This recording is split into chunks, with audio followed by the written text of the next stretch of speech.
Au programme de ton Automoto Express ce mardi 12 décembre, la Mercedes SL passe la barre des 800 chevaux, le Citroën Berlingo s'offre un gros restylage, un kit de conversion diesel GPL, le nouveau pilote Dacia pour le Dakar 2025 et des motos transformées en œuvres d'art. Automoto Express, c'est parti!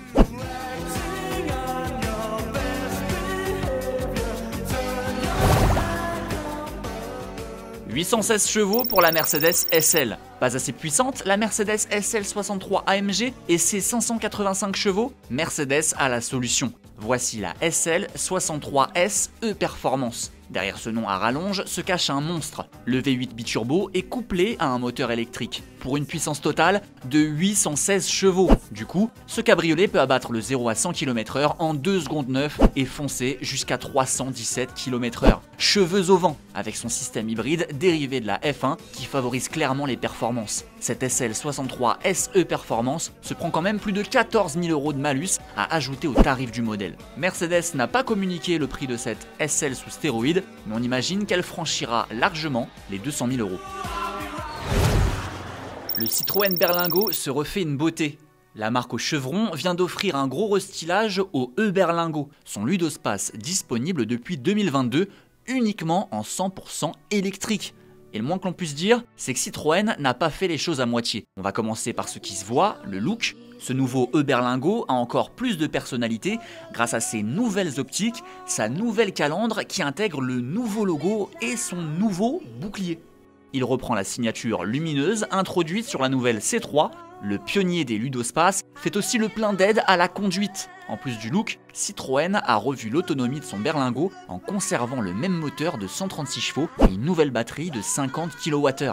Elle passe de 281 à 320 km en cycle WLTP grâce à un nouveau système de freinage régénératif. Ce nouveau Berlingo sera disponible en 5 et 7 places, soit en version standard de 4,40 m, soit en version longue de 4,75 m. Il arrivera dans les concessions au printemps, les tarifs ne sont pas encore connus. Convertir sa voiture diesel au GPL. Avec l'arrivée prochaine des zones à faible émission, les ZFE, nombre de voitures diesel se retrouveront exclues des centres-villes. Pour prolonger la durée d'utilisation de ton diesel, une entreprise française a développé un kit de conversion du diesel au GPL qui donne accès à la vignette Critère 1, indispensable pour rouler dans les ZFE. Ce kit, qui a été validé par les autorités, se compose d'un réservoir additionnel de GPL et d'injecteurs dédiés. Il permet à un moteur diesel de devenir hybride et de carburer à 60% au GPL et à 40% au gasoil. Le prix de ce tour de magie, 3 000 €. Une somme certes, mais selon la start-up, pour une berline diesel qui parcourt à minima 16 000 km par an, le kit serait amorti en 3 ans. Un retour sur investissement plutôt rapide qui s'explique par des économies en carburant, mais aussi des économies d'entretien et surtout le fait de ne pas avoir à acheter de véhicules neufs. C'est le sujet de la question du jour. Que penses-tu de cette solution de conversion? Pourrais-tu par exemple l'utiliser sur ta voiture? Dis-nous tout dans les commentaires.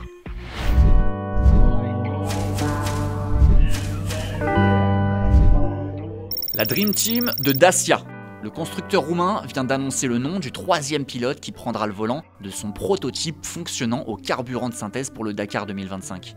Dacia fera donc confiance à Nasser Al-Attiyah. Le pilote qatari est très expérimenté puisqu'il est champion du monde en titre et a remporté le célèbre rallye à 5 reprises.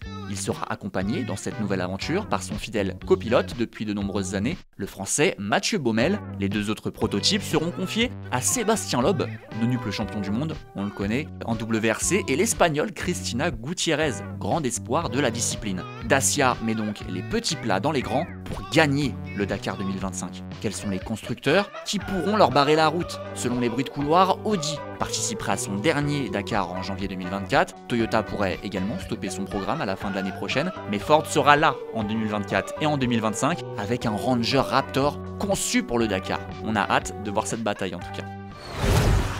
Daniel Arsham revoit 6 MV Agusta.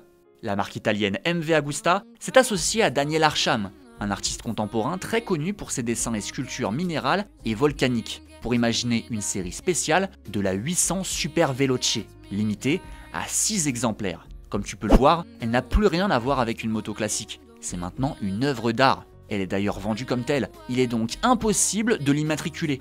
En plus du blanc que l'on retrouve un peu partout, sur le cadre, les carénages, les jantes, cette MV Agusta se distingue des autres 800 Super Veloce par ses cristaux sur la tête de fourche, la coque de selle et le carénage droit. Le moteur, les pneus et le guidon apportent du contraste à cette œuvre. Et si tu es intéressé par cette MV Agusta by Daniel Arsham, on a le regret de t'informer que tous les exemplaires ont déjà été vendus. Désolé.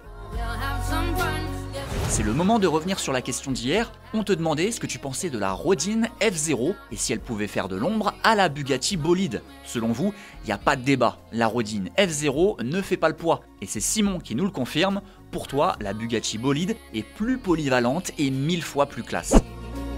Allez, Automoto Express, c'est fini pour aujourd'hui. Mais on se retrouve dès demain pour un nouvel épisode.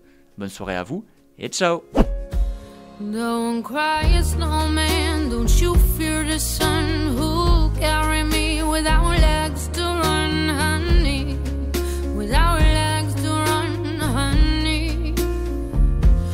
Don't cry, snowman, don't you shed a tear. Oh, hear my secrets if you don't have ears, baby. If you don't have ears, baby.